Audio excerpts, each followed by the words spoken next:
how to track order on Amazon. Hi everyone, welcome back to our channel, The Solution Guy. So in today's video, I'll simply guide you through the steps on how you can actually track your order on Amazon. So just make sure to watch this video till the end. In order to track your order on Amazon, all you have to do is just open up your browser and then go to the Amazon website.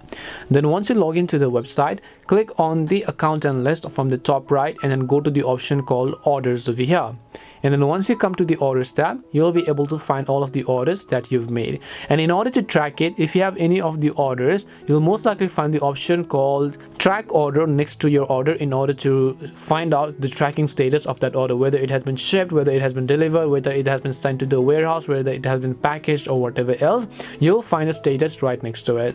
So I hope this video helped you. If it did help you, then make sure to leave a like and subscribe to the channel.